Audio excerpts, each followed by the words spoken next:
স্বাগত বন্ধুরা, কারিকুরির তরফ থেকে। কারিকুরি আজ তোমাদের কাছে একটা তেলের ভাজা পিঠে, যেটাকে আমরা মালপোয়া বলি, সেটা নিয়ে এসেছে। দেখো, শীতে সবারই একটু পিঠে পায়েস এসব খেতে ভালো লাগে, আর শীতের সময় এটা খেতেও খুব মজার, সবাই খুব আনন্দ সহকারে খায়। এর জন্য দেখো, আমি এখানে মেজারমেন্ট কাপের 2 কাপ ময়দা,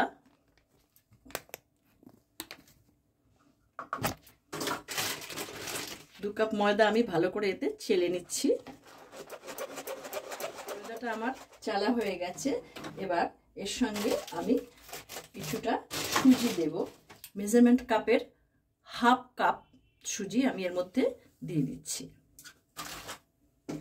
এখানে আমি মেজারমেন্ট কাপের 1/2 কাপ চিনিকে মিক্সিতে গুঁড়ো করে নিয়েছি, তার মানে 100 গ্রাম চিনি, এটা আমি এর মধ্যে দিয়ে দিচ্ছি। ইচ্ছে করলে মিষ্টিটা তোমরা যদি কম খাও তাহলে আরও কম দিতে পারো। এখন এই পুরোটা আমি একসঙ্গে হাতে একটু মিশিয়ে নিচ্ছি। এবার এর মধ্যে আমি অল্প একটু হাফ চা চামচের মতো লবণ দিয়ে দিলাম।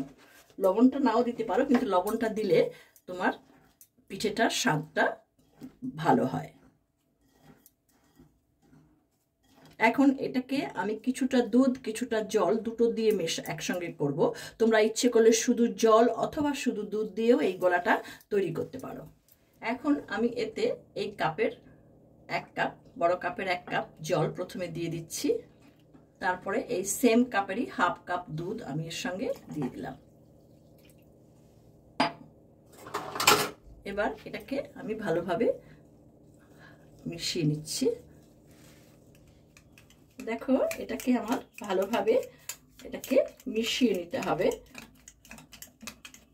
যাতে কোনো ময়দার কোনো দলা না থাকে। মোটামুটি এটা আমার গোলা হয়ে গেছে। এটাকে আমি কিছুক্ষণের জন্য রেখে দেব। এখানে দেখো, তার আগে আমি এখানে 1 চা চামচ মিষ্টি মৌরি নিয়েছি, যেটা পানে ব্যবহার করা হয়। সেই মৌরিটাকে একটু আমি হাতে ঘষে এখানটায় অল্প করে পুরোটাই মিশিয়ে দিলাম। দিয়ে এবার এটাকে আমি হাতা দিয়ে ভালো করে নেড়ে সব জায়গায় মিশিয়ে দিয়েছি। এই মৌরিটা দেওয়ার একটা বিশেষত্ব, মালপোয়া মানেই যদি এই মৌরি না হয় তাহলে যেন মালপোয়ার কিছু একটা যেন অসম্পূর্ণ রয়ে গেল। এই মৌরিটার দেওয়াতে মালপোয়ার একটা সুন্দর গন্ধ হবে, এবং খাওয়ার সময় এই মৌরি যখন কামড়ে পড়বে তখন খুব ভালো লাগবে। দেখো, ব্যাটারটা আমার খুব সুন্দর তৈরি হয়ে গেছে। আমি এটাকে মিনিট 10-এর জন্য রেখে দেব। কেন রেখে দিচ্ছি সে কারণটা আমি বলছি। কারণ এখানে আমি সুজি দিয়েছি, এই সুজিটা আমার একটু নরম হবে, তাহলে বেশ ভালো হবে। গ্যাস ওভেনটা ধরিয়ে দিলাম বন্ধুরা। এখানে একটা ছোট কড়া বসিয়ে দিলাম।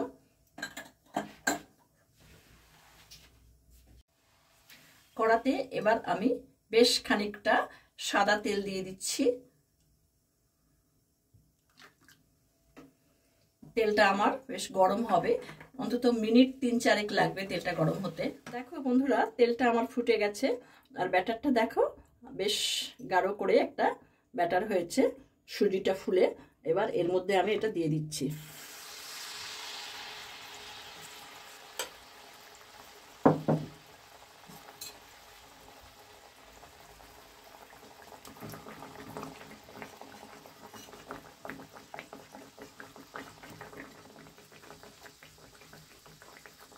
এখানে আগুনটা আমি মিডিয়াম আঁচে রেখেছি, কারণ বেশি জোরে যদি আমি আগুনটা দেই তাহলে আমার উপর দিকে মালপোয়াটা লাল হবে, কিন্তু ভেতরে একটু কাঁচা কাঁচা থেকে যাবে।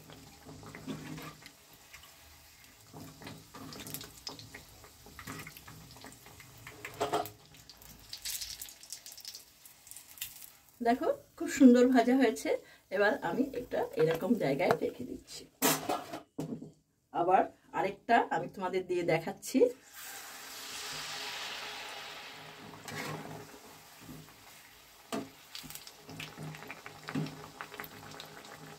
ঠিক এইভাবে আমি আমার সমস্ত মালপোয়াগুলো ভেজে। দেখো বন্ধুরা, আমার মালপোয়াগুলো খুব সুন্দর হয়েছে। আমি তোমাদেরকে আবার আরেকটা লাস্ট করে দেখাচ্ছি।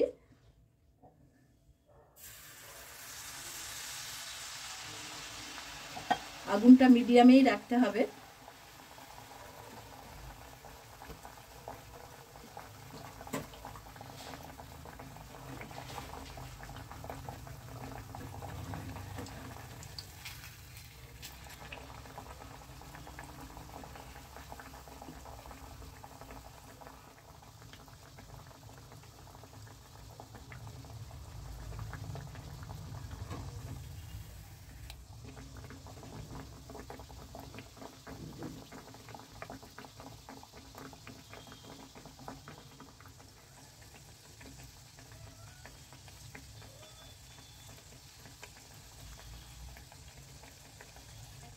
কি সুন্দর ফুলে উঠেছে। একটু মিডিয়াম আছে, একটু ধৈর্য ধরে প্রত্যেকটাকে ভাজতে হবে। বেশ সুন্দর ফুলে উঠেছে দেখো। হ্যাঁ, এইভাবে দেখো আমি সমস্তগুলোকে সুন্দরভাবে ভেজে নিয়েছি। দেখো প্রত্যেকটা আমার খুব সুন্দর হয়ে গেল আমার মালপোয়া। এই শীতের সন্ধ্যেতে যদি এরকম গরম গরম মালপোয়া পাওয়া যায় তাহলে খুবই ভালো লাগে। তার সঙ্গে যদি একটু কফি বা চা হয় তাহলে তো কোনো কথাই নেই। তো আজকে তো তোমরা দেখলে আমার এই ভিডিওটা আমি কিভাবে করলাম। আমার এই ভিডিওটা যদি তোমাদের ভালো লেগে থাকে তাহলে আমার এই ভিডিওটাকে একটা লাইক দেবে, বন্ধু বান্ধবদের সঙ্গে বেশি বেশি করে শেয়ার করার অনুরোধ রইল।